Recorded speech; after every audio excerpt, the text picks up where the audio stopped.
ਸਤਨਾਮ ਸ੍ਰੀ ਵਾਹਿਗੁਰੂ ਸਾਹਿਬ ਜੀ। ਜੋਗ ਜੁਗਤ ਗੁਰ ਸਿੱਖ ਗੁਰ ਸਮਝਾਇਆ। ਆਸਾ ਵਿੱਚ ਨਿਰਾਸ ਨਿਰਾਸ ਵਲਾਇਆ। ਥੋੜ੍ਹਾ ਪਾਣੀ ਅੰਨ ਖਾਏ ਪੀ ਆਇਆ। ਥੋੜ੍ਹਾ ਬੋਲਣ ਬੋਲ ਨਾ ਝਖ ਝਖਾਇਆ। ਥੋੜ੍ਹੀ ਰਾਤੀ ਨੀਂਦ ਨਾ ਮੋਹੇ ਫਹਾਇਆ। ਸੋਹਣੇ ਅੰਦਰ ਜਾਏ ਨਾ ਲੋਭ ਲੁਭਾਇਆ। ਸੋਹਣੇ ਅੰਦਰ ਜਾਏ ਨਾ ਲੋਭ ਲੁਭਾਇਆ। ਵਾਹਿਗੁਰੂ ਜੀ ਕਾ ਖਾਲਸਾ ਵਾਹਿਗੁਰੂ ਜੀ ਕੀ ਫਤਿਹ।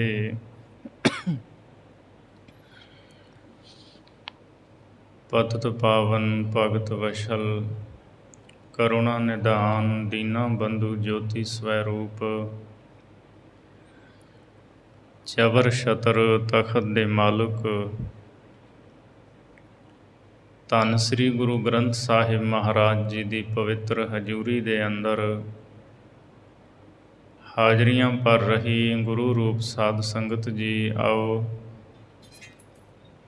ਭਾਈ ਗੁਰਦਾਸ ਜੀ ਦੀਆਂ ਵਾਰਾਂ ਦੀ ਚੱਲ ਰਹੀ ਲੜੀਵਾਰ ਕਥਾ ਵਿਚਾਰ ਦੇ ਨਾਲ ਚਿੱਤ ਬਿਰਤੀਆਂ ਨੂੰ ਜੋੜੀਏ। ਆਪ ਜੀ ਨੇ 20ਵੀਂ ਵਾਰ ਦੀ 15ਵੀਂ ਪੌੜੀ ਦਾ ਪਾਠ ਸਰਵਣ ਕੀਤਾ ਹੈ। ਗੁਰਮਤਿ ਦੇ ਮਹਾਨ ਵਿਆਖਿਆਕਾਰ ਧੰਨ ਸ਼੍ਰੀ ਗੁਰੂ ਗ੍ਰੰਥ ਸਾਹਿਬ ਮਹਾਰਾਜ ਜੀ ਦੇ ਪਹਿਲੇ ਲਿਖਾਰੀ ਭਾਈ ਗੁਰਦਾਸ ਜੀ ਇਸ ਪੌੜੀ ਦੇ ਅੰਦਰ ਜੋ ਅਸਲੀ ਜੋਗ ਦੀ ਜੁਗਤੀ ਹੈ ਉਹਦੇ ਬਾਰੇ ਸਾਨੂੰ ਸਮਝਾਉਂਦੇ ਹੈ। ਗੁਰੂ ਗ੍ਰੰਥ ਸਾਹਿਬ ਜੀ ਦੀ ਬਾਣੀ ਦੇ ਵਿੱਚ ਵੀ ਸਤਿਗੁਰੂ ਨੇ ਬਹੁਤ ਵਾਰਾਂ ਅਸਲੀ ਜੋਗੀ ਕਿਹੜਾ ਹੈ ਇਹਦੀ ਪਰਿਭਾਸ਼ਾ ਦਿੱਤੀ ਹੈ। ਸਤਿਗੁਰੂ ਗੁਰੂ ਨਾਨਕ ਦੇਵ ਮਹਾਰਾਜ ਸੱਚੇ ਪਾਤਸ਼ਾਹ ਜੀ ਦੀ ਜੋਗੀਆਂ ਦੇ ਨਾਲ ਚਰਚਾ ਹੋਈ। ਗੁਰੂ ਅੰਗਦ ਦੇਵ ਮਹਾਰਾਜ, ਗੁਰੂ ਅਮਰਦਾਸ ਜੀ ਵੀ ਸਤਿਗੁਰੂ ਉਹਨਾਂ ਨੂੰ ਅਸਲੀ ਜੋਗੀ ਕੌਣ ਹੁੰਦਾ ਹੈ ਇਹ ਸਮਝਾਉਂਦੇ ਰਹੇ, ਉਪਦੇਸ਼ ਦੇ ਕੇ ਉਹਨਾਂ ਨੂੰ ਨਿਹਾਲ ਕੀਤਾ। ਭਾਈ ਗੁਰਦਾਸ ਸਾਹਿਬ ਜੀ ਨੇ ਗੁਰਬਾਣੀ ਦੀ ਹੀ ਵਿਆਖਿਆ ਕੀਤੀ ਹੈ ਇਸ ਪੌੜੀ ਅੰਦਰ ਅਤੇ ਅਗਲੀਆਂ ਪੌੜੀਆਂ ਦੇ ਵਿੱਚ ਵੀ। ਜੋਗ, ਅਸਲੀ ਜੋਗ ਕਿਹੜਾ ਹੈ? ਜੋਗ ਦਾ ਅੱਖਰੀ ਅਰਥ ਹੁੰਦਾ ਜੁੜਨਾ, ਭਾਵ ਗੁਰੂ ਚਰਨਾਂ ਦੇ ਨਾਲ ਜੁੜਨਾ, ਪਰਮਾਤਮਾ ਦੇ ਨਾਲ ਜੁੜਨਾ, ਉਹਦੀ ਸਮੀਪਤਾ ਪ੍ਰਾਪਤ ਕਰ ਲੈਣੀ, ਉਹ ਹੈ ਅਸਲੀ ਜੋਗੀ। ਪਰ ਉਸ ਵੇਲੇ ਜੋਗੀ ਕੀ ਕਰਦੇ ਸੀ? ਕੋਈ ਖਾਸ ਨਿਸ਼ਾਨੀਆਂ ਚਿੰਨ੍ਹ ਧਾਰਨ ਕਰਦੇ ਸੀ ਔਰ ਇਹ ਗੱਲ ਕਹਿੰਦੇ ਸੀ ਅਸੀਂ ਹੁਣ ਜੋਗੀ ਹਾਂ। ਖਫਣੀ ਪਾ ਲੈਣੀ, ਹੱਥ ਵਿੱਚ ਲੋਟਾ ਫੜ ਲੈਣਾ, ਇੱਕ ਡੰਡਾ ਫੜ ਲੈਣਾ, ਪਿੰਡੇ ਦੇ ਉੱਤੇ ਸਵਾਹ ਮਲ ਲੈਣੀ, ਇੱਕ ਸਿੰਗੀ ਹੁੰਦੀ ਸੀ ਹਿਰਨ ਦੇ ਸਿੰਗ ਦੀ, ਉਹਨੂੰ ਵਜਾਉਂਦੇ ਸਨ। ਫਿਰ ਪਿੰਡਾਂ ਵਿੱਚ ਜਾ ਕੇ ਮੰਗਦੇ ਸੀ। ਇਹ ਨਿਸ਼ਾਨੀਆਂ, ਇਹ ਚਿੰਨ੍ਹਾਂ ਨੂੰ ਧਾਰਨ ਕਰਨ ਵਾਲੇ ਨੂੰ ਜੋਗੀ ਕਿਹਾ ਜਾਂਦਾ ਸੀ। ਮਹਾਰਾਜ ਨੇ ਕਿਹਾ ਨਹੀਂ, ਅਸਲੀ ਜੋਗੀ ਉਹ ਹੈ ਜਿਹੜਾ ਵਾਹਿਗੁਰੂ ਦੇ ਚਰਨਾਂ ਦੇ ਨਾਲ ਜੁੜਿਆ ਹੋਇਆ ਹੈ। ਸੋ ਇਸ ਪੌੜੀ ਦੇ ਅੰਦਰ ਭਾਈ ਗੁਰਦਾਸ ਸਾਹਿਬ ਜੀ ਦੱਸਦੇ ਆ ਵੀ ਜਿਹੜਾ ਗੁਰੂ ਦਾ ਸਿੱਖ ਹੈ ਨਾ, ਉਹ ਹੈ ਅਸਲੀ ਜੋਗੀ। ਕਿਉਂਕਿ ਉਹ ਸ਼ਬਦ ਦੇ ਨਾਲ, ਵਾਹਿਗੁਰੂ ਦੇ ਨਾਲ ਜੁੜਿਆ ਹੋਇਆ ਹੈ। ਸੋ ਭਾਈ ਸਾਹਿਬ ਜੀ ਫੁਰਮਾਨ ਕਰਦੇ ਹੈ, ਜੋਗ ਜੁਗਤ ਗੁਰ ਸਿੱਖ ਗੁਰ ਸਮਝਾਇਆ। ਜੋਗ ਦੀ ਜੋ ਅਸਲੀ ਜੁਗਤੀ ਹੈ, ਜੁਗਤੀ ਦਾ ਮਤਲਬ ਤਰੀਕਾ, ਜੋਗ ਦੀ ਅਸਲੀ ਜੁਗਤੀ, ਉਹਦਾ ਅਸਲਾ ਤਰੀਕਾ ਗੁਰੂ ਨੇ ਆਪਣੇ ਸਿੱਖਾਂ ਨੂੰ ਸਮਝਾਇਆ ਹੈ। ਮਹਾਰਾਜ ਨੇ ਦੱਸਿਆ ਵੀ ਗੁਣਾਂ ਨੂੰ ਧਾਰਨ ਕਰਨ ਵਾਲਾ ਹੀ ਅਸਲੀ ਜੋਗੀ ਹੈ, ਅਤੇ ਉਹ ਤਰੀਕਾ, ਉਹ ਜੁਗਤੀ ਕੀ ਹੈ, ਇਹ ਅੱਗੇ ਦੱਸ ਰਹੇ ਹੈ। ਆਸਾ ਵਿੱਚ ਨਿਰਾਸ, ਨਿਰਾਸ ਵਲਾਇਆ। ਅਸਲੀ ਜੋਗ ਦੀ ਜੁਗਤੀ ਇਹ ਹੈ ਕਿ ਆਸਾ ਦੇ ਵਿੱਚ ਨਿਰਾਸ ਰਹਿ ਕੇ, ਨਿਰਾਸਤਾ ਦੇ ਵਿੱਚ, ਉਪਰਾਮਤਾ ਦੇ ਵਿੱਚ ਉਹ ਆਪਣਾ ਸਮਾਂ ਬਤੀਤ ਕਰਦੇ ਆ ਗੁਰੂ ਕੇ ਪਿਆਰੇ ਸਿੱਖ। ਜੇ ਬੰਦੇ ਦੀ ਹਰ ਆਸ ਪੂਰੀ ਹੋਵੇ, ਐਸਾ ਨਹੀਂ ਹੋ ਸਕਦਾ। ਇੱਕ ਆਸ ਪੂਰੀ ਹੁੰਦੀ ਹੈ, ਦੋ ਹੋਰ ਖਲੋਤੀਆਂ ਨੇ, ਦੋ ਪੂਰੀਆਂ ਹੁੰਦੀਆਂ, ਚਾਰ ਹੋਰ ਖਲੋਤੀਆਂ ਨੇ। ਉਹ ਧਰਮ ਦੀ ਕਿਰਤ ਕਰਦਾ ਹੈ, ਪਰ ਉਪਰਾਮਤਾ ਹੈ ਸੰਸਾਰ ਦੇ ਵੱਲੋਂ, ਪਦਾਰਥਾਂ ਦੇ ਨਾਲ ਉਹਦਾ ਲਗਾਵ ਨਹੀਂ ਹੈ। ਵਰਤਦਾ ਸੰਸਾਰ ਵਿੱਚ ਹੈ, ਜਿਵੇਂ ਕੌਲ ਦਾ ਫੁੱਲ ਪਾਣੀ ਵਿੱਚ ਰਹਿੰਦਾ ਹੋਇਆ ਪਾਣੀ ਤੋਂ ਨਿਰਲੇਪ ਹੈ, ਪਦਾਰਥਾਂ 'ਚ, ਸੰਸਾਰ ਵਿੱਚ ਰਹਿੰਦਾ ਹੋਇਆ। ਚਿੱਤ ਦੀ ਬਿਰਤੀ ਉਹਨਾਂ ਪਦਾਰਥਾਂ ਦੇ ਵਿੱਚ ਨਹੀਂ ਉਹਦੀ ਖੁੱਭੀ ਹੋਈ। ਸੋ ਇਹ ਜਿਹੜਾ ਆਸਾ ਰੂਪ ਸੰਸਾਰ ਹੈ, ਇਹਦੇ ਵਿੱਚ ਨਿਰਆਸ ਰਹਿੰਦਾ ਹੈ, ਉਪਰਾਮ ਹੋ ਕਰਕੇ ਰਹਿੰਦਾ ਹੈ। ਇਸ ਤਰ੍ਹਾਂ ਉਹ ਸਮਾਂ ਬਤੀਤ ਕਰਦਾ ਗੁਰੂ ਕਾ ਸਿੱਖ। ਥੋੜਾ ਪਾਣੀ ਅੰਨ ਖਾਏ ਪੀ ਆਇਆ।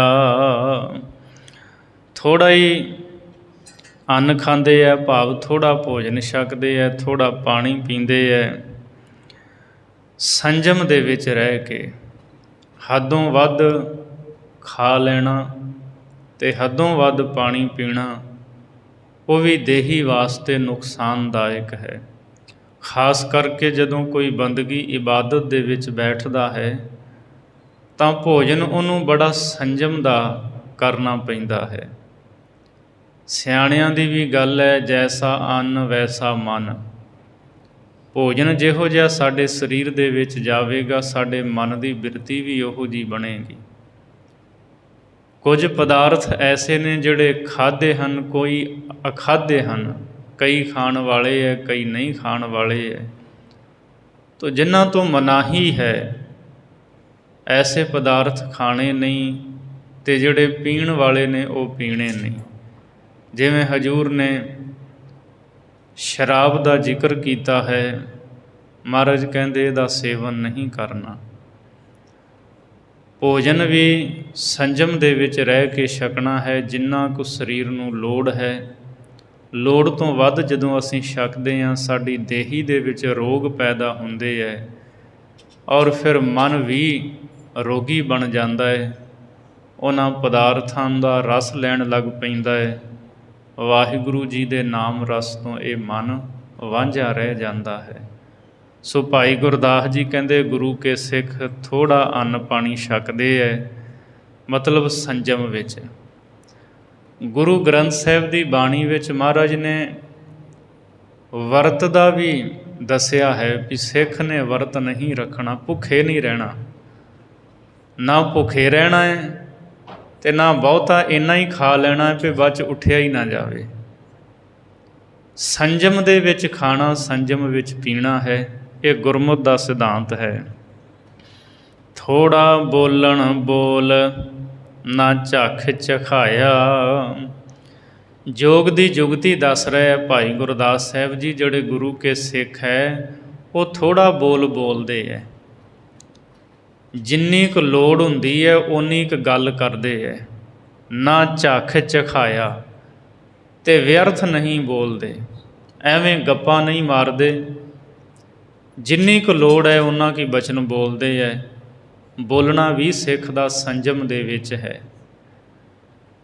ਨਾ ਤਾਂ ਮਹਾਰਾਜ ਨੇ ਇਹ ਕਿਹਾ ਵੀ ਤੁਸੀਂ ਮੌਨ ਧਾਰੀ ਬਣ ਜਾਓ, ਵੀ ਚੁੱਪ ਹੀ ਕਰ ਜਾਓ।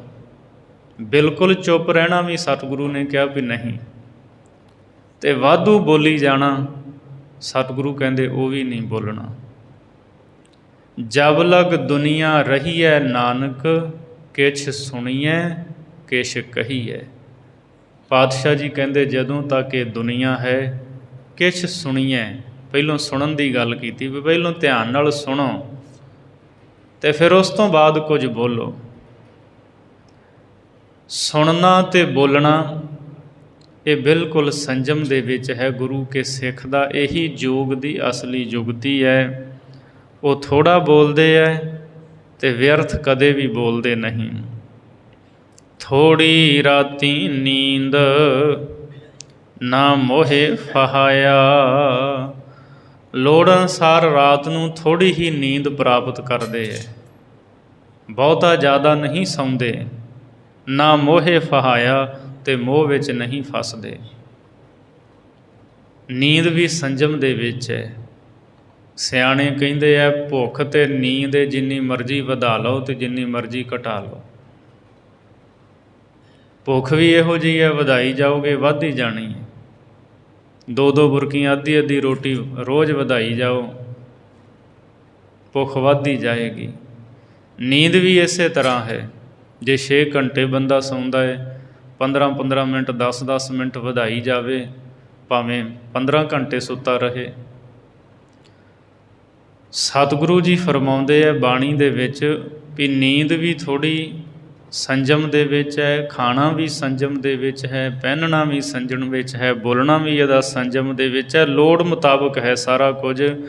ਥੋੜ੍ਹੀ ਰਾਤੀ ਨੀਂਦ, ਰਾਤ ਨੂੰ ਥੋੜ੍ਹੀ ਨੀਂਦ ਪ੍ਰਾਪਤ ਕਰਦਾ, ਮੋਹ ਵਿੱਚ ਨਹੀਂ ਫਸਦਾ। ਅੰਮ੍ਰਿਤ ਵੇਲੇ ਉੱਠ ਕੇ ਗੁਰੂ ਕੀ ਬਾਣੀ ਪੜ੍ਹਦਾ ਹੈ, ਸ਼ਬਦ ਦੇ ਨਾਲ ਕੀਰਤਨ ਦੇ ਨਾਲ ਜੁੜਦਾ ਹੈ। ਸੋਹਣੇ ਅੰਦਰ ਜਾਏ ਨਾ ਲੋਭ ਲੁਭਾਇਆ। ਅਤੇ ਫਿਰ ਸੁਪਨੇ ਵਿੱਚ ਜਾ ਕੇ ਵੀ ਉਹ ਲੋਭ ਵਿੱਚ ਲੁਭਾਏਮਾਨ ਨਹੀਂ ਹੁੰਦਾ। ਜਦੋਂ ਸੁਪਨਾ ਆਉਂਦਾ ਨਾ, ਸੁਪਨੇ ਵਿੱਚ ਵੀ ਲੋਭ ਵਿੱਚ ਲੁਭਾਏਮਾਨ ਨਹੀਂ ਹੁੰਦਾ। ਕਾਰਨ ਇਹ ਹੈ ਵੀ ਜੋ ਕੁਝ ਅਸੀਂ ਕਰਦੇ ਹਾਂ, ਜੋ ਕੁਝ ਵੇਖਦੇ ਹਾਂ, ਸੁਪਨਾ ਵੀ ਉਹੀ ਸਾਨੂੰ ਜ਼ਿਆਦਾ ਆਉਂਦਾ ਹੈ। ਹਾਂ, ਕਿਤੇ ਇੱਕ ਅੱਧ ਐਸਾ ਸੁਪਨਾ ਵੀ ਹੁੰਦਾ ਹੈ ਵੀ ਜਿੱਥੇ ਅਸੀਂ ਕਿਸੇ ਨੂੰ ਮਿਲੇ ਨਹੀਂ, ਕਿਸੇ ਥਾਂ 'ਤੇ ਗਏ ਨਹੀਂ, ਸੁਪਨੇ ਦੀ ਕਾਲਪਨਿਕ ਦੁਨੀਆ ਦੇ ਵਿੱਚ ਬੰਦਾ ਉੱਥੇ ਪਹੁੰਚ ਜਾਂਦਾ ਹੈ। ਪਰ ਵਧੇਰੇ ਜੋ ਸਾਡਾ ਮਨ ਸੋਚਦਾ ਹੈ, ਹਮੇਸ਼ਾ ਸਾਨੂੰ ਸੁਪਨਾ ਵੀ ਉਹੀ ਆਉਂਦਾ ਹੈ। ਰੱਬ ਦੀ ਬੰਦਗੀ ਕਰਨ ਵਾਲੇ, ਬਾਣੀ ਪੜ੍ਹਨ ਵਾਲੇ, ਉਹਨਾਂ ਨੂੰ ਸੁਪਨੇ ਵੀ ਸਤ ਸੰਗਤ ਦੇ ਆਉਂਦੇ ਹੈ, ਬਾਣੀ ਪੜ੍ਹਨ ਦੇ ਆਉਂਦੇ ਹੈ, ਗੁਰੂ ਚਰਨਾਂ ਵਿੱਚ ਜੁੜੇ ਹੋਏ ਨੇ, ਸੁਪਨੇ ਵੀ ਐਸੇ ਆਉਂਦੇ ਹੈ। ਜਿਹਦਾ ਮਨ ਸਦਾ ਵਿਕਾਰਾਂ ਦੇ ਵਿੱਚ, ਵਿਸ਼ਿਆਂ ਦੇ ਵਿੱਚ ਹੈ, ਉਹ ਬੰਦਾ ਸੁਪਨੇ ਦੇ ਵਿੱਚ ਵੀ ਵਿਸ਼ਿਆਂ ਨੂੰ ਭੋਗਦਾ ਰਹਿੰਦਾ ਹੈ। ਵਿਦਿਆ ਪੜ੍ਹਨ ਵਾਲਾ ਵਿਦਿਆਰਥੀ ਹੈ, ਪੜ੍ਹਾਈ ਕਰਦਾ ਹੈ, ਉਹ ਸੁਪਨੇ ਵਿੱਚ ਵੀ ਪੇਪਰ ਦੇ ਰਿਹਾ ਹੁੰਦਾ ਹੈ, ਉੱਥੇ ਵੀ ਵਿਦਿਆ ਪੜ੍ਹ ਰਿਹਾ ਹੁੰਦਾ। ਤਾਂ ਵਧੇਰੇ ਕਰਕੇ ਸਾਡਾ ਮਨ ਜਿਸ ਪਾਸੇ ਪ੍ਰਵਿਰਤ ਹੈ, ਲੱਗਾ ਹੋਇਆ ਹੈ, ਸੁਪਨੇ ਵਿੱਚ ਵੀ ਬੰਦਾ ਉਹੀ ਕਾਰਜ ਕਰ ਰਿਹਾ ਹੁੰਦਾ ਹੈ। ਭਾਈ ਗੁਰਦਾਸ ਜੀ ਕਹਿੰਦੇ ਗੁਰੂ ਕਾ ਸਿੱਖ ਸੁਪਨੇ ਵਿੱਚ ਜਾ ਕੇ ਵੀ ਲੋਭ ਵਿੱਚ ਲੁਭਾਏਮਾਨ ਨਹੀਂ ਹੁੰਦਾ ਹੈ। ਸੋ ਯੋਗ ਦੀ ਜੁਗਤੀ ਹੁਣ ਅਗਲੀ 16ਵੀਂ ਪੌੜੀ ਵਿੱਚ ਦੱਸ ਰਹੇ ਹੈ। ਮੁੰਦਰਾ ਗੁਰੇ ਉਪਦੇਸ਼ ਮੰਤਰ ਸੁਣਾਇਆ। ਜੋਗੀ ਲੋਕ ਆਪਣੇ ਕੰਨਾਂ ਦੇ ਵਿੱਚ ਮੁੰਦਰਾਂ ਪਾਉਂਦੇ ਹਨ, ਕੰਨ ਪੜਵਾ ਕੇ ਵਿੱਚ ਮੁੰਦਰਾਂ ਪਾਉਂਦੇ ਹੈ। ਅਤੇ ਗੁਰਸਿੱਖ ਦੀਆਂ ਮੁੰਦਰਾਂ ਕਿਹੜੀਆਂ ਨੇ? ਇੱਥੇ ਕਿਹੜੀਆਂ ਨੇ ਜੋਗੀ ਦੀਆਂ ਮੁੰਦਰਾਂ? ਮੁੰਦਰਾ ਗੁਰੇ ਉਪਦੇਸ਼, ਗੁਰੂ ਨੇ ਜੋ ਆਪਣੇ ਉਪਦੇਸ਼ ਦਾ ਮੰਤਰ ਸੁਣਾਇਆ ਹੈ, ਇਹੀ ਗੁਰਸਿੱਖਾਂ ਦੀਆਂ ਮੁੰਦਰਾਂ ਹਨ। ਕੰਨਾਂ ਵਿੱਚ ਜੋ ਗੁਰੂ ਦਾ ਉਪਦੇਸ਼ ਸੁਣਨਾ, ਕੰਨਾਂ ਵਿੱਚ ਗੁਰਬਾਣੀ ਦਾ ਕੀਰਤਨ ਸੁਣਨਾ, ਇਹੀ ਮੁੰਦਰਾਂ ਪਾਈਆਂ ਨੇ ਗੁਰੂ ਕੇ ਸਿੱਖਾਂ ਨੇ। ਗੁਰੂ ਨਾਨਕ ਸਾਹਿਬ ਮਹਾਰਾਜ ਜੀ ਦੀ ਜਦੋਂ ਜੋਗੀਆਂ ਦੇ ਨਾਲ ਗੱਲਬਾਤ ਹੋਈ, ਆਪਾਂ ਜਪਜੀ ਸਾਹਿਬ ਰੋਜ਼ ਪੜ੍ਹਦੇ ਹਾਂ। ਜਪਜੀ ਸਾਹਿਬ ਦੀਆਂ ਬਹੁਤੀਆਂ ਪੌੜੀਆਂ ਮੇਰੇ ਸਤਿਗੁਰੂ ਨੇ ਜੋਗੀਆਂ ਦੇ ਨਾਲ ਚਰਚਾ ਕਰਦਿਆਂ ਉਚਾਰਨ ਕੀਤੀਆਂ ਨੇ।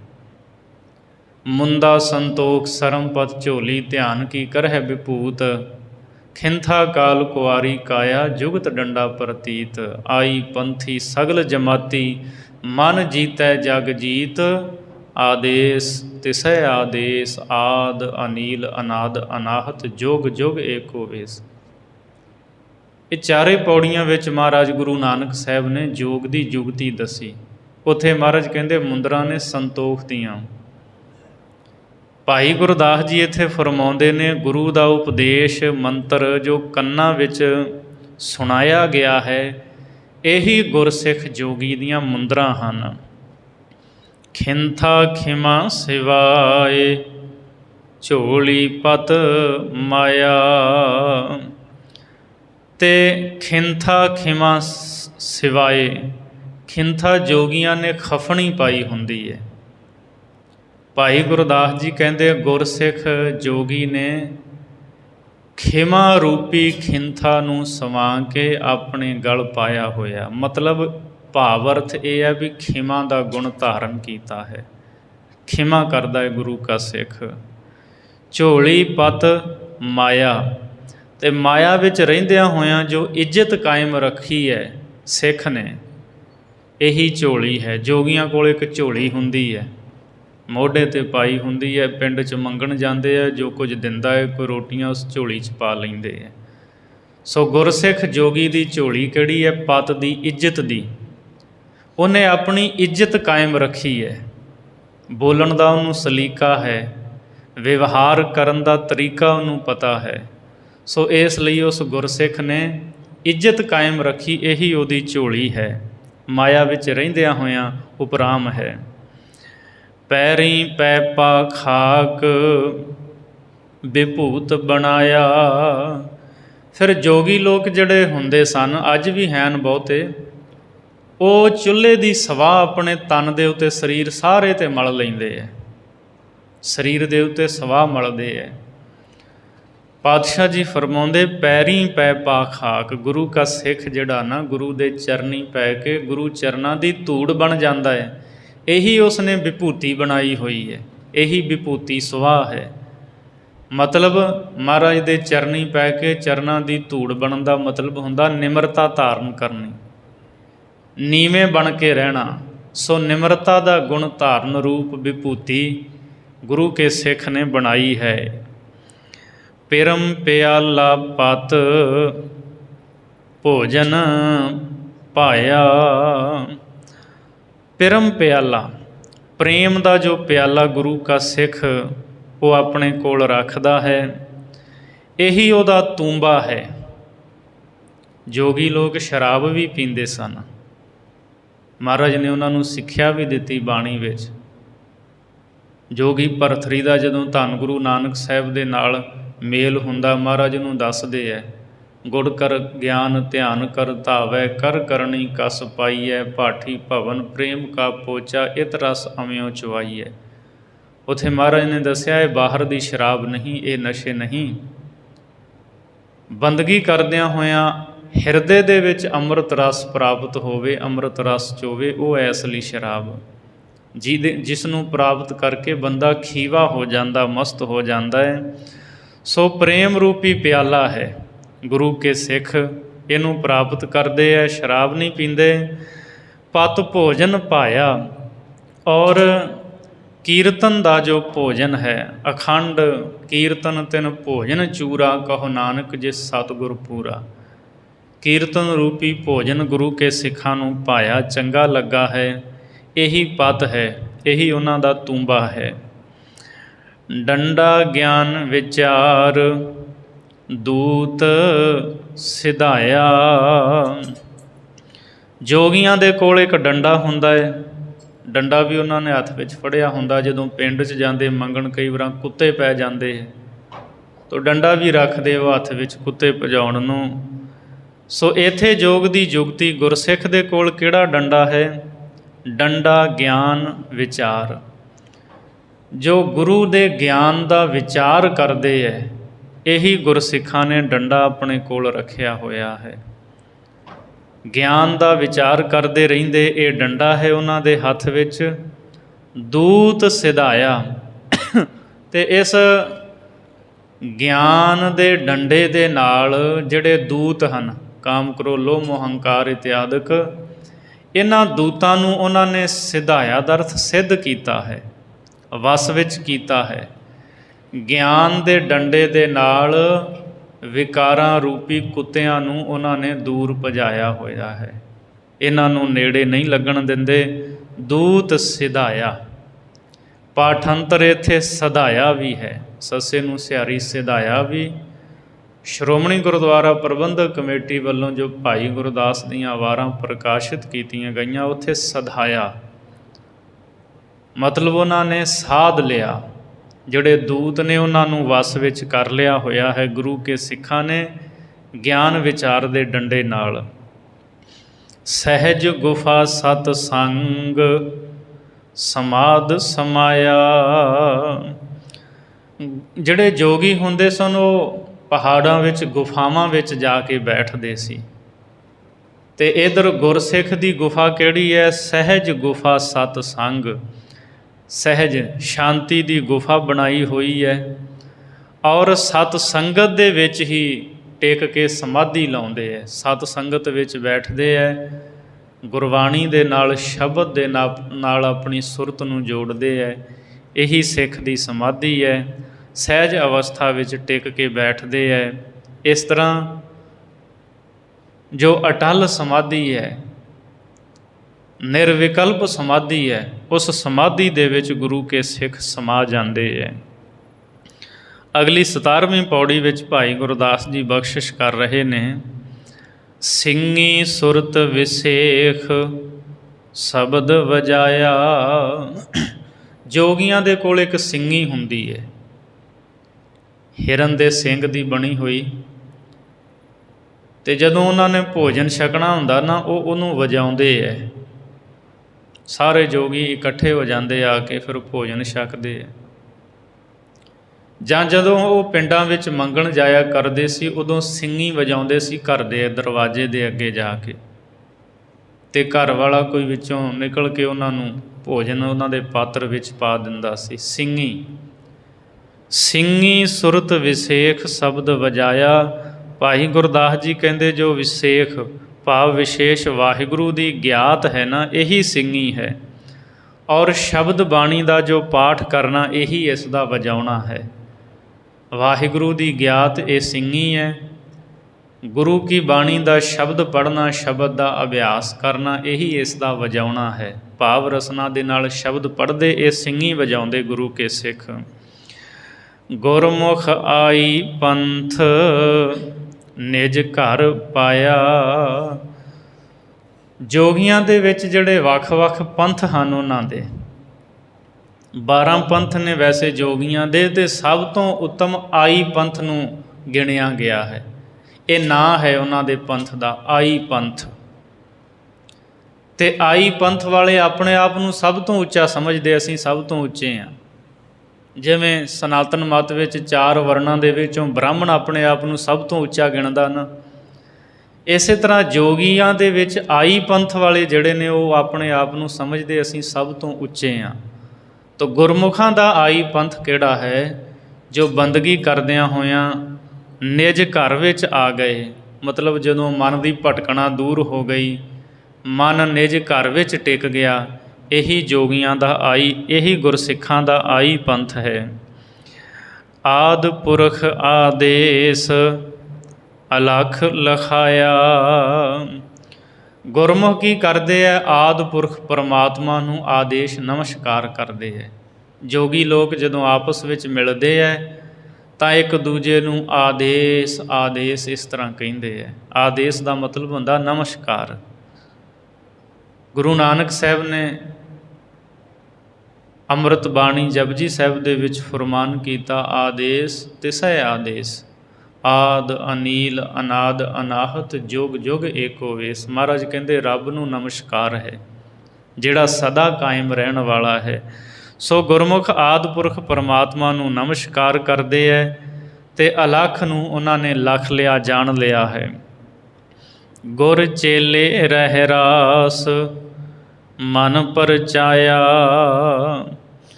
ਸੋ ਗੁਰੂ ਨੇ ਕੀ ਕੀਤਾ? ਚੇਲੇ ਨੂੰ ਸੱਚੀ ਰਹੋ ਰੀਤੀ ਦੇ ਵਿੱਚ ਚਲਾ ਕੇ ਉਹਦੇ ਮਨ ਨੂੰ ਪਰਚਾ ਦਿੱਤਾ ਹੈ। ਗੁਰੂ ਨੇ ਰਹਿਮਤ ਕੀਤੀ ਹੈ ਚੇਲੇ ਨੂੰ, ਭਾਵ ਸਿੱਖ ਨੂੰ, ਸੱਚੀ ਮਰਿਆਦਾ ਦੱਸ ਕੇ ਅਤੇ ਉਹਦੇ ਮਨ ਨੂੰ ਪਰਚਾ ਦਿੱਤਾ ਵੀ ਇਹ ਮਰਿਆਦਾ ਤੈਨੂੰ ਦੱਸੀ, ਇਹਦੇ ਵਿੱਚ ਤੂੰ ਚੱਲਣਾ ਹੈ। 20 21 ਚੜ੍ਹਾਏ ਸ਼ਬਦ ਮਿਲਾਇਆ। ਸੋ ਗੁਰੂ ਕਾ ਜਿਹੜਾ ਸਿੱਖ ਹੈ 20 21 ਚੜ੍ਹਾਏ ਦਾ ਮਤਲਬ ਉਹਨੂੰ ਤੁਰੀਆ ਅਵਸਥਾ ਦੇ ਵਿੱਚ ਪਹੁੰਚ ਕੇ ਰੰਗਣ ਚੜ੍ਹ ਜਾਂਦੀ ਹੈ।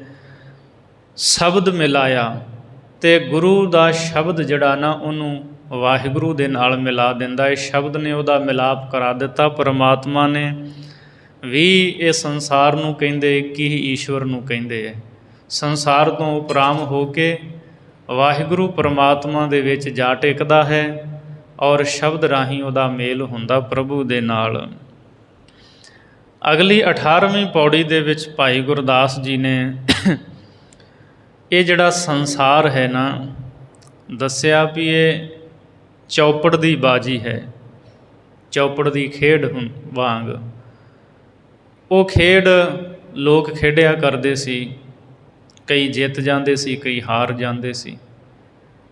ਜਿਹੜੇ ਗੁਰੂ ਕੇ ਪਿਆਰੇ ਸਿੱਖ ਹੈ ਉਹ ਸੰਸਾਰ ਦੀ ਬਾਜੀ ਨੂੰ ਜਿੱਤ ਕੇ ਜਾਂਦੇ ਹੈ, ਮਤਲਬ ਆਪਣੇ ਜਨਮ ਨੂੰ ਵਿਅਰਥ ਨਹੀਂ ਗਵਾਉਂਦੇ, ਸਫਲਿਆਂ ਕਰਕੇ ਜਾਂਦੇ ਹੈ। ਗੁਰ ਸਿੱਖ ਸੁਣ ਗੁਰ ਸਿੱਖ, ਸਿੱਖ ਸਦਾਇਆ।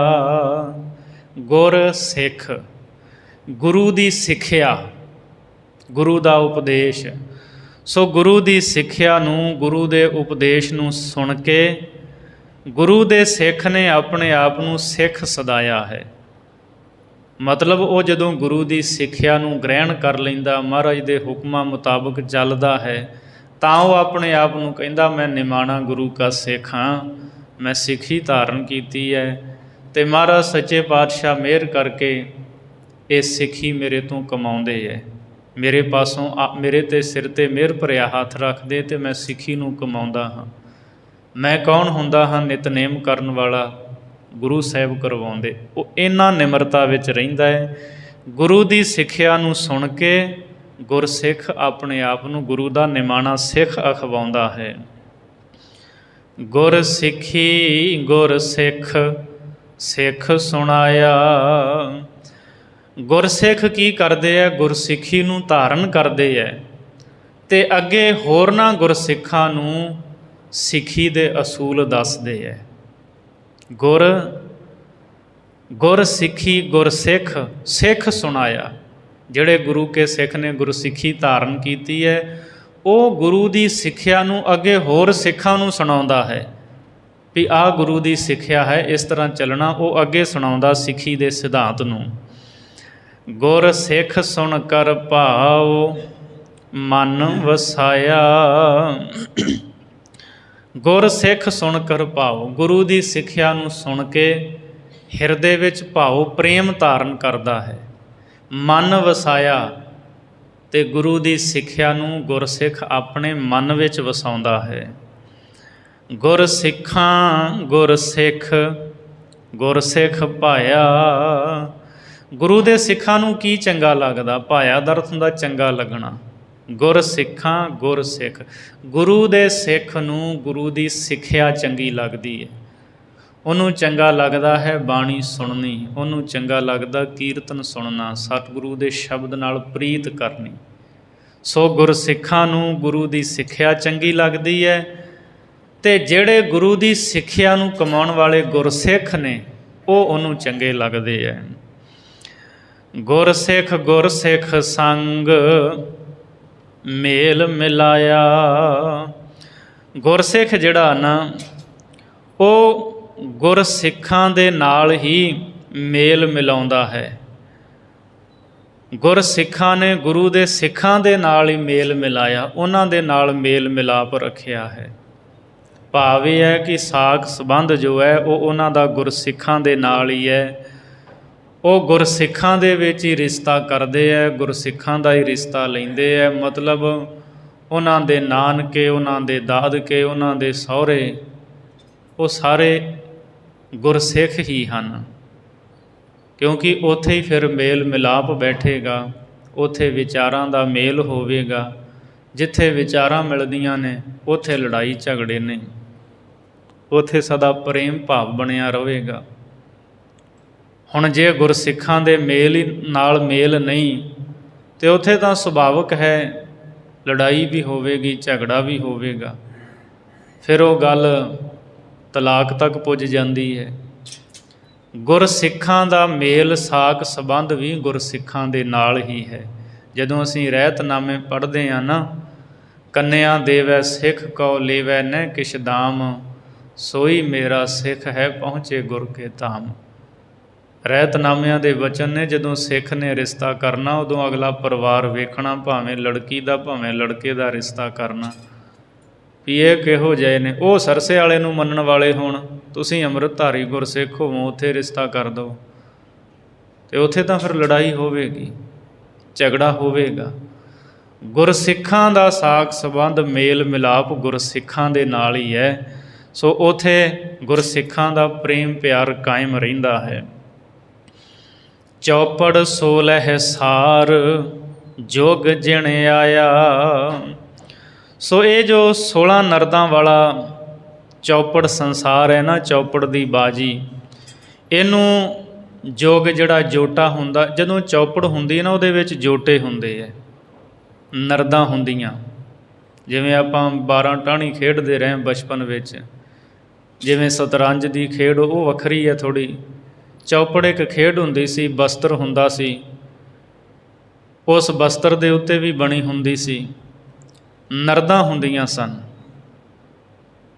ਉਹ ਇਸ ਤਰ੍ਹਾਂ ਚਾਲ ਚੱਲਦੇ ਸੀ ਵੀ ਦੂਜੇ ਦੀਆਂ ਨਰਦਾਂ ਜਿਹੜੀਆਂ ਉਹ ਮਾਰੀਆਂ ਜਾਣ, ਉਹਨਾਂ ਨੂੰ ਬਾਹਰ ਕੱਢ ਦਿੰਦੇ ਸੀ। ਭਾਈ ਗੁਰਦਾਸ ਜੀ ਕਹਿੰਦੇ ਇਹ ਜਿਹੜਾ ਸੰਸਾਰ ਹੈ ਨਾ, ਇਹਦੇ ਵਿੱਚ 16 ਨਰਦਾਂ ਵਾਲਾ ਸੰਸਾਰ ਹੈ। ਇੱਕ ਵਰਣ ਦੇ ਵਿੱਚ 4 ਆਸ਼ਰਮ ਹੁੰਦੇ ਹੈ ਅਤੇ 4 ਵਰਣ ਨੇ, 4 ਚੌਕੇ 16, ਤਾਂ ਕਿਹਾ ਵੀ 16 ਨਰਦਾਂ ਵਾਲਾ ਇਹ ਸੰਸਾਰ ਹੈ। ਅਤੇ ਜਿਹੜਾ ਜੋਟਾ ਹੈ ਨਾ, ਵਕਤਾ ਅਤੇ ਸਰੋਤਾ, ਇੱਕ ਗੁਰੂ ਕਾ ਸਿੱਖ ਬਾਣੀ ਪੜ੍ਹਨ ਵਾਲਾ ਹੈ, ਦੂਜਾ ਬੈਠਾ ਉਹਨੂੰ ਸੁਣਨ ਵਾਲਾ ਹੈ। ਸੁਣਨ ਵਾਲੇ ਨੂੰ ਸਰੋਤਾ ਕਹਿੰਦੇ ਨੇ, ਬੋਲਣ ਵਾਲੇ ਨੂੰ ਵਕਤਾ ਕਹਿੰਦੇ ਹੈ। ਸਰੋਤਾ ਅਤੇ ਵਕਤਾ ਇਹ ਜਿਹੜਾ ਜੋਟਾ ਹੈ, ਇਹ ਸੰਸਾਰ ਦੇ ਵਿੱਚ ਇਸ ਸੰਸਾਰ ਰੂਪੀ ਚੌਪੜ ਬਾਜੀ ਨੂੰ ਜਿੱਤ ਕੇ ਆਉਂਦਾ ਹੈ, ਉਹ ਆਪਣੇ ਘਰ ਵਿੱਚ ਆ ਜਾਂਦਾ। ਭਾਵ ਅਰਥ ਇਹ ਹੈ ਵੀ ਸੰਸਾਰ ਵਿੱਚ ਉਹ ਆਪਣੇ ਜਨਮ ਨੂੰ ਸਫਲ ਕਰ ਲੈਂਦਾ ਹੈ। ਗੁਰੂ ਦੀ ਸਿੱਖਿਆ ਨੂੰ ਸੁਣ ਕੇ ਉਹਦੇ ਮੁਤਾਬਕ ਚੱਲ ਕੇ ਜੀਵਨ ਵਿੱਚ ਕਮਾਈ ਕਰਕੇ ਸਫਲ ਹੋ ਜਾਂਦਾ ਹੈ। ਸੋ ਅਗਲੀ ਪੌੜੀ ਦੇ ਵਿੱਚ ਭਾਈ ਗੁਰਦਾਸ ਜੀ ਜਿਵੇਂ ਸ਼ਤਰੰਜ ਦੀ ਖੇਡ ਹੁੰਦੀ ਹੈ, ਦੱਸਦੇ ਹੈ ਵੀ ਇਹ ਜਿਹੜਾ ਸੰਸਾਰ ਹੈ ਇਹ ਸ਼ਤਰੰਜ ਦੀ ਇੱਕ ਖੇਡ ਹੈ, ਅਤੇ ਜਿਹੜੇ ਗੁਰਮੁਖ ਪਿਆਰੇ ਨੇ ਉਹ ਇਸ ਸ਼ਤਰੰਜ ਦੀ ਖੇਡ ਦੇ ਵਿੱਚ ਜਿੱਤਦੇ ਹੈ। ਸ਼ਤਰੰਜ ਬਾਜੀ ਖੇਲ ਬਿਸਾਤ ਬਣਾਇਆ। ਸ਼ਤਰੰਜ ਦੀ ਬਾਜੀ ਦੀ ਖੇਡ ਦਾ ਜਿੰਨਾ ਵੀ ਬਿਸਾਤ ਸਾਜੋ ਸਮਾਨ ਹੈ ਨਾ, ਸਮੱਗਰੀ ਹੈ, ਉਹ ਵਾਹਿਗੁਰੂ ਨੇ ਆਪ ਬਣਾਈ ਹੋਈ ਹੈ। ਮਤਲਬ ਇਹ ਹੈ ਵੀ ਇਹ ਜਿਹੜਾ ਸੰਸਾਰ ਹੈ ਸ਼ਤਰੰਜ ਦੀ ਖੇਡ ਹੈ। ਸ਼ਤਰੰਜ ਦੀ ਖੇਡ ਦੇ ਵਿੱਚ ਜਿਵੇਂ ਬਸਤਰ ਹੁੰਦਾ ਜਾਂ ਉਹ ਚੌਂਕ ਬਣਿਆ ਹੁੰਦਾ, ਮਤਲਬ ਇਹ ਹੈ ਵੀ ਸਾਰੀ ਇਹ ਜਿਹੜੀ ਦੁਨੀਆ ਨਾ, ਸ੍ਰਿਸ਼ਟੀ ਹੈ, ਸੰਸਾਰ ਹੈ, ਇਹ ਪਰਮਾਤਮਾ ਨੇ ਸਾਰਾ ਕੁਝ ਬਣਾਇਆ ਹੈ। ਹਾਥੀ ਘੋੜੇ ਰਥ ਪਿਆਦੇ ਆਇਆ। ਅਤੇ ਇਸ ਸੰਸਾਰ ਸ਼ਤਰੰਜ ਦੀ ਖੇਡ ਦੇ ਵਿੱਚ ਹਾਥੀ ਘੋੜੇ ਰਥ ਅਤੇ ਪੈਦਲ ਚੱਲਣ ਵਾਲੇ ਜਿਹੜੇ ਆਏ ਹੈ, ਇਹ ਸਾਰੇ ਵਾਹਿਗੁਰੂ ਪਰਮਾਤਮਾ ਨੇ ਬਣਾਏ ਹੈ। ਅਥਵਾ ਜਦੋਂ ਅਧਿਆਤਮ ਵਾਲੇ ਪਾਸੇ ਅਸੀਂ ਵੇਖਦੇ ਹਾਂ, ਹਾਥੀ ਜਿਹੜੇ ਗਿਆਨੀ ਲੋਕ ਨੇ, ਔਰ ਇਸੇ ਤਰ੍ਹਾਂ ਘੋੜੇ ਦੇ ਵਾਂਗ ਤੇਜ਼ ਚੱਲਣ ਵਾਲੇ ਜਿਹੜੇ ਕਰਮਕਾਂਡੀ ਹਨ, ਰਥ ਜਿਹੜੇ ਉਪਾਸਨਾ ਕਰਨ ਵਾਲੇ ਹੈ, ਇਹ ਜਿੰਨੇ ਵੀ ਨੇ, ਅਤੇ ਪਿਆਦੇ ਜਿਹੜੇ ਜਗਿਆਸੂ ਹਨ, ਇਹ ਸਾਰੇ ਜਿਹੜੇ ਆਏ ਹੈ ਇਹ ਪਰਮਾਤਮਾ ਨੇ ਬਣਾਏ ਹੈ। ਹੋਏ ਪਾਤਸ਼ਾਹੋ ਵਜ਼ੀਰ ਦੋਏ ਦਲ ਛਾਇਆ। ਪਾਤਸ਼ਾਹ ਅਤੇ ਵਜ਼ੀਰ, ਪਾਤਸ਼ਾਹ ਜਿਹੜਾ ਰਾਜਾ ਹੁੰਦਾ ਹੈ ਅਤੇ ਦੂਜਾ ਰਾਜੇ ਦਾ ਵਜ਼ੀਰ। ਰਾਜੇ ਲੋਕ ਆਪਣੇ ਵਜ਼ੀਰਾਂ ਦੇ ਨਾਲ ਸਤਰੰਜ ਦੀ ਖੇਡ ਖੇਡਦੇ ਸੀ। ਭਾਈ ਗੁਰਦਾਸ ਸਾਹਿਬ ਜੀ ਕਹਿੰਦੇ ਹੈ, ਜਿਹੜਾ ਪਾਤਸ਼ਾਹ ਹੈ ਨਾ, ਉਹ ਕਿਹੜਾ ਹੈ? ਵਾਹਿਗੁਰੂ ਆਪ। ਰਾਜਾ ਕੌਣ ਹੈ? ਵਾਹਿਗੁਰੂ। ਅਤੇ ਵਜ਼ੀਰ ਕੌਣ ਹੈ? ਸਤਿਗੁਰੂ। ਦੋਏ ਦਲ ਛਾਇਆ। ਅਤੇ ਇੱਥੇ ਸੰਸਾਰ ਵਿੱਚ ਦੋ ਫੌਜਾਂ ਜਿਹੜੀਆਂ, ਦੋ ਦਲ ਨੇ, ਉਹ ਛਾਏ ਹੋਏ ਹੈ। ਇੱਕ ਗੁਰਮੁਖਾਂ ਦੀ ਫੌਜ ਹੈ ਅਤੇ ਦੂਜੀ ਹੈ ਮਨਮੁਖਾਂ ਦੀ ਫੌਜ। ਹੋਏ ਗੜਾ ਵੱਡ ਜੋਧ, ਯੁੱਧ ਮਚਾਇਆ। ਅਤੇ ਫਿਰ ਯੋਧੇ ਨਾ ਆਪਸ ਵਿੱਚ ਖਹਿ ਕੇ ਯੁੱਧ ਮਚਾਉਂਦੇ ਹੈ। ਗੁਰਮੁਖਾਂ ਦਾ ਅਤੇ ਮਨਮੁਖਾਂ ਦਾ ਇਹ ਜੋ ਦਲ ਹੈ, ਦੋ ਵੱਡੇ ਦਲ ਹਨ, ਇਹਨਾਂ ਦਾ ਆਪਸ ਵਿੱਚ ਯੁੱਧ ਹੁੰਦਾ ਹੈ, ਜੰਗ ਹੁੰਦਾ ਹੈ। ਗੁਰਮੁਖ ਚਾਲ ਚਲਾਏ, ਹਾਲ ਪੁਜਾਇਆ। ਜਿਹੜੇ ਗੁਰਮੁਖ ਹਨ ਉਹ ਕੀ ਕਰਦੇ ਹੈ? ਚਾਲ ਚਲਾਏ। ਉਹ ਗੁਰੂ ਦੀ ਚਾਲ ਵਿੱਚ ਆਪਣੇ ਆਪ ਨੂੰ ਚਲਾਉਂਦੇ ਹੈ। ਚਾਲ ਵਿੱਚ ਚਲਾਉਣ ਦਾ ਮਤਲਬ ਹੁੰਦਾ ਗੁਰੂ ਦੀ ਮਰਿਆਦਾ ਦੇ ਵਿੱਚ ਆਪਣੇ ਆਪ ਨੂੰ ਚਲਾਉਂਦੇ ਹੈ। ਆਪਣੀ ਜ਼ਿੰਦਗੀ, ਆਪਣੇ ਜੀਵਨ ਨੂੰ ਨਿਯਮਬੱਧ ਤਰੀਕੇ ਨਾਲ ਚਲਾਉਂਦੇ ਹੈ। ਜਿਵੇਂ ਆਪਾਂ ਸੜਕ 'ਤੇ ਚੱਲਦੇ ਹਾਂ, ਉਹਦਾ ਉੱਥੇ ਚੱਲਣ ਦਾ ਵੀ ਕੁਝ ਰੂਲ ਹੈ, ਨਿਯਮ ਹੈ। ਇੱਥੇ ਆਪਾਂ ਖੱਬੇ ਪਾਸੇ ਚੱਲਦੇ ਹਾਂ, ਗਲਤ ਚੱਲਾਂਗੇ, ਗਲਤ ਤਰੀਕੇ ਦੇ ਨਾਲ ਡਰਾਈਵਿੰਗ ਕਰਾਂਗੇ ਤਾਂ ਬੰਦਾ ਫਿਰ ਐਕਸੀਡੈਂਟ ਵੀ ਹੋ ਜਾਂਦਾ, ਮਰ ਵੀ ਜਾਂਦੇ ਹੈ, ਸੱਟਾਂ ਵੀ ਲੱਗ ਜਾਂਦੀਆਂ। ਇਸੇ ਤਰ੍ਹਾਂ ਜੀਵਨ ਹੈ। ਜੇ ਚਾਲ ਸਹੀ ਨਹੀਂ, ਜੀਵਨ ਦੀ ਮਰਿਆਦਾ ਨਹੀਂ, ਕਿਸੇ ਮਰਿਆਦਾ ਵਿੱਚ ਨਹੀਂ ਹੈ, ਤਾਂ ਮਨੁੱਖ ਖੁਆਰ ਹੁੰਦਾ ਹੈ। ਤਾਂ ਗੁਰਮੁਖ ਗੁਰੂ ਦੀ ਦਸੀ ਚਾਲ ਮਰਿਆਦਾ ਵਿੱਚ ਆਪਣੇ ਆਪ ਨੂੰ ਚਲਾਉਂਦੇ ਹੈ। ਹਾਲ ਪੁਜਾਇਆ। ਹਾਲ ਦਾ ਮਤਲਬ ਹੁੰਦਾ ਵਰਤਮਾਨ, ਆ ਜਿਹੜਾ ਸਮਾਂ ਹੈ। ਇਹ ਜਿਹੜੀ ਮਨੁੱਖਾ ਦੇਹੀ ਹੈ, ਉਹ ਇਸ ਨੂੰ ਸਫਲ ਕਰ ਲੈਂਦੇ ਹੈ। ਪਾਇਕ ਹੋਏ ਵਜ਼ੀਰ, ਗੁਰ ਪਹੁੰਚਾਇਆ। ਵਜ਼ੀਰ ਕੌਣ ਹੈ? ਸਤਿਗੁਰੂ। ਪਾਇਕ ਕਹਿੰਦੇ ਨੇ ਸੇਵਕ ਨੂੰ, ਦਾਸ ਨੂੰ। ਜਿਹੜੇ ਸਤਿਗੁਰੂ ਦੇ ਸੱਚੇ ਸੇਵਕ ਬਣ ਜਾਂਦੇ ਹੈ, ਜਿਹੜੇ ਗੁਰੂ ਦੇ ਦਾਸ ਬਣ ਜਾਂਦੇ ਹੈ, ਗੁਰ ਪਹੁੰਚਾਇਆ। ਗੁਰੂ ਕੀ ਕਰਦਾ? ਉਹਨਾਂ ਨੂੰ ਵਾਹਿਗੁਰੂ ਜੀ ਦੇ ਕੋਲ ਪਹੁੰਚਾ ਦਿੰਦਾ ਹੈ। ਗੁਰੂ ਅਕਾਲ ਪੁਰਖ ਪਰਮਾਤਮਾ ਦੇ ਨਾਲ ਉਹਨਾਂ ਦਾ ਮੇਲ ਕਰਾ ਦਿੰਦਾ ਹੈ। ਇਸ ਤਰ੍ਹਾਂ ਜਿਹੜੇ ਗੁਰਮੁਖ ਨੇ ਜੀਵਨ ਦੀ ਬਾਜੀ ਜਿੱਤ ਕੇ ਜਾਂਦੇ ਹੈ। ਮਨਮੁਖ ਜਿਹੜੇ ਹੈ ਉਹ ਜੀਵਨ ਦੀ ਬਾਜੀ ਹਾਰ ਜਾਂਦੇ ਹੈ। 20ਵੀਂ ਪੌੜੀ ਵਿੱਚ ਭਾਈ ਗੁਰਦਾਸ ਜੀ ਬਖਸ਼ਿਸ਼ ਕਰ ਰਹੇ ਹੈ। ਭੈ ਵਿੱਚ ਨਿੰਮਣ ਨਿੰਮ, ਭੈ ਵਿੱਚ ਜਾਇਆ। ਭੈ ਦਾ ਅੱਖਰੀ ਅਰਥ ਹੁੰਦਾ ਡਰ। ਜੋ ਕੁਝ ਹੈ ਸਾਰਾ ਕੁਝ ਪ੍ਰਭੂ ਦੇ ਹੁਕਮ ਦੇ ਵਿੱਚ ਹੈ। ਇਹ ਧਰਤੀ ਇਹ ਉਹਦੇ ਹੀ ਹੁਕਮ ਦੇ ਵਿੱਚ, ਉਹਦੇ ਭੈ ਵਿੱਚ ਘੁੰਮ ਰਹੀ ਹੈ। ਚੰਦ, ਸੂਰਜ, ਤਾਰੇ, ਗ੍ਰਹਿ, ਨਛੱਤਰ ਜਿੰਨੇ ਵੀ ਇਹ ਚਾਲ ਚੱਲਦੇ ਹੈ, ਤੁਰਦੇ ਹੈ, ਸਾਰੇ ਰੱਬ ਦੇ ਹੁਕਮ ਵਿੱਚ ਨੇ। ਉਹੀ ਇਹਨਾਂ ਨੂੰ ਤੋਰਨ ਵਾਲਾ ਹੈ। ਭੈ ਵਿੱਚ ਨਿੰਮਣ ਨਿੰਮ। ਨਿੰਮਣ ਨਿੰਮ ਦਾ ਮਤਲਬ ਹੁੰਦਾ ਮਾਂ ਦੇ ਗਰਭ ਦੇ ਵਿੱਚ ਜਦੋਂ ਸਾਡਾ ਵਾਸਾ ਹੁੰਦਾ ਹੈ। ਭਾਈ ਗੁਰਦਾਸ ਜੀ ਫਰਮਾਉਂਦੇ ਹੈ ਵੀ ਰੱਬ ਦੇ, ਪ੍ਰਭੂ ਦੇ ਭੈ ਦੇ ਵਿੱਚ ਹੀ ਇਹ ਜੀਵ ਮਾਤਾ ਦੇ ਗਰਭ ਦੇ ਵਿੱਚ ਟਿਕਦਾ ਹੈ ਅਤੇ ਉਹਦੇ ਭੈ ਵਿੱਚ, ਮਤਲਬ ਉਹਦੇ ਹੁਕਮ ਦੇ ਵਿੱਚ ਹੀ ਇਹਦਾ ਜਨਮ ਹੁੰਦਾ ਹੈ। ਜਾਂ ਤਿਸ ਭਾਣਾ ਤਾਂ ਜੰਮਿਆ, ਪਰਿਵਾਰ ਭਲਾ ਪਾਇਆ। ਉਹਦੇ ਹੁਕਮ ਦੇ ਵਿੱਚ ਜਨਮ ਹੈ। ਭੈ ਵਿੱਚ ਗੁਰਮੁਖ ਪੰਥ ਸਰਣੀ ਆਇਆ। ਅਤੇ ਭੈ ਦੇ ਵਿੱਚ ਹੀ, ਰੱਬ ਦੇ ਹੁਕਮ ਦੇ ਵਿੱਚ ਹੀ, ਗੁਰਮੁਖਾਂ ਦੇ ਪੰਥ ਦੇ ਵਿੱਚ ਮਨੁੱਖ ਆ ਕੇ ਵਾਹਿਗੁਰੂ ਜੀ ਦੀ ਸ਼ਰਨ ਗ੍ਰਹਿਣ ਕਰਦਾ ਹੈ। ਭੈ ਵਿੱਚ ਸੰਗਤ ਸਾਧ ਸ਼ਬਦ ਕਮਾਇਆ। ਅਤੇ ਉਹਦੇ ਭੈ ਦੇ ਵਿੱਚ ਹੀ ਸਾਧ ਸੰਗਤ ਦੇ ਵਿੱਚ ਆਉਂਦਾ ਹੈ। ਉਹਦੇ ਭੈ ਹੁਕਮ ਦੇ ਵਿੱਚ ਹੀ ਸ਼ਬਦ ਦੀ ਕਮਾਈ ਕਰਦਾ ਹੈ। ਭੈ ਵਿੱਚ ਜੀਵਨ ਮੁਕਤ ਭਾਣਾ ਪਾਇਆ। ਰੱਬ ਦੇ ਭੈ ਵਿੱਚ ਹੀ ਇਹ ਬੰਦਗੀ ਕਰਦਾ ਹੋਇਆ ਜੀਵਨ ਮੁਕਤ ਹੋ ਜਾਂਦਾ ਹੈ ਅਤੇ ਰੱਬ ਦਾ ਭਾਣਾ ਇਸ ਨੂੰ ਚੰਗਾ ਲੱਗਦਾ ਹੈ। ਭੈ ਵਿੱਚ ਜਨਮ ਸਵਾਰ ਸਹਿਜ ਸਮਾਇਆ। ਰੱਬ ਦੇ ਭੈ ਵਿੱਚ, ਉਹਦੇ ਹੁਕਮ ਦੇ ਵਿੱਚ ਹੀ ਆਪਣੇ ਜਨਮ ਨੂੰ ਸਵਾਰਦਾ ਹੈ। ਸਹਿਜ ਸਮਾਇਆ, ਅਤੇ ਅਡੋਲ ਅਵਸਥਾ ਦੇ ਵਿੱਚ ਇਹ ਲੀਨ ਹੋ ਜਾਂਦਾ ਹੈ। ਭੈ ਵਿੱਚ ਨਿਜ ਘਰ ਜਾਏ ਪੂਰਾ ਪਾਇਆ। ਰੱਬੀ ਭੈ ਦੇ ਵਿੱਚ ਹੀ ਆਪਣੇ ਸਵੈ ਸਰੂਪੀ ਘਰ ਦੇ ਵਿੱਚ ਚਲਿਆ ਜਾਂਦਾ ਹੈ, ਅਤੇ ਜੋ ਸਾਰਿਆਂ ਥਾਵਾਂ 'ਤੇ ਪਰਿਪੂਰਨ ਹੈ ਅਕਾਲ ਪੁਰਖ ਪਰਮਾਤਮਾ ਉਸ ਨੂੰ ਪ੍ਰਾਪਤ ਕਰ ਲੈਂਦਾ ਹੈ। ਸਗਲਿਆ ਭਉ ਲਿਖਿਆ ਸਿਰ ਲੇਖ, ਨਾਨਕ ਨਿਰਭਉ ਨਿਰੰਕਾਰ ਸੱਚ ਏਕ। ਸਾਰੇ ਉਹਦੇ ਭੈ ਵਿੱਚ, ਉਹਦੇ ਹੁਕਮ ਦੇ ਵਿੱਚ ਹੀ ਨੇ। ਜਨਮ ਵੀ ਮੌਤ ਵੀ ਜੋ ਕੁਝ ਹੈ ਇਹ ਸਾਰਾ ਰੱਬੀ ਭੈ ਵਿੱਚ ਹੈ, ਸਾਰਾ ਉਹਦੇ ਹੁਕਮ ਦੇ ਵਿੱਚ ਹੈ। ਨਹੀਂ ਤਾਂ ਬੰਦਾ ਤਾਂ ਚਾਹੁੰਦਾ ਹੀ ਨਹੀਂ ਮੈਂ ਮਰਾਂ। ਸੰਸਾਰ ਦੇ ਵਿੱਚ ਸੰਸਾਰ ਨੂੰ ਤੋਰਨ ਵਾਸਤੇ ਪਰਮਾਤਮਾ ਨੇ ਇਹ ਮਰਿਆਦਾ ਬਣਾਈ ਹੈ, ਜਨਮ ਅਤੇ ਮਰਨ। ਇਹ ਸੰਸਾਰ ਰੂਪੀ ਦਰਿਆ ਦੇ ਦੋ ਕਿਨਾਰੇ ਹੈ। ਜਿਵੇਂ ਦੋ ਕੰਢਿਆਂ ਦੇ ਵਿਚਕਾਰ ਨਦੀ ਵਹਿੰਦੀ ਹੈ, ਸੰਸਾਰ ਇਸੇ ਤਰ੍ਹਾਂ ਚੱਲ ਰਿਹਾ। ਅਨੇਕਾਂ ਦੇ ਜਨਮ ਹੋ ਰਹੇ, ਅਨੇਕਾਂ ਮੌਤਾਂ ਹੋ ਰਹੀਆਂ। ਅਨੰਤ ਕਾਲ ਤੋਂ ਇਹ ਚੱਲਦਾ ਆ ਰਿਹਾ ਹੈ। ਇਹ ਰੱਬ ਦੇ ਭੈ ਵਿੱਚ ਹੈ। ਸੋ 20ਵੀਂ ਵਾਰ ਦੀ ਅਖੀਰਲੀ ਪੌੜੀ ਹੈ 21ਵੀਂ, ਅਤੇ ਇਸ ਵਾਰ ਦੀ ਸਮਾਪਤੀ 'ਤੇ ਭਾਈ ਗੁਰਦਾਸ ਜੀ ਗੁਰੂ ਦੀ ਉਸਤਤ ਦਾ ਮੰਗਲਾਚਰਨ ਕਰਦੇ ਹੈ। ਗੁਰ ਪਰਮੇਸ਼ਰ ਜਾਣ ਸਰਣੀ ਆਇਆ। ਜਿਹੜਾ ਗੁਰੂ ਨੂੰ ਪਰਮੇਸ਼ਰ ਰੂਪ ਜਾਣ ਕੇ ਗੁਰੂ ਦੀ ਸ਼ਰਨ ਦੇ ਵਿੱਚ ਆਇਆ ਹੈ, ਉਹ ਫਿਰ ਕੀ ਕਰਦਾ ਹੈ?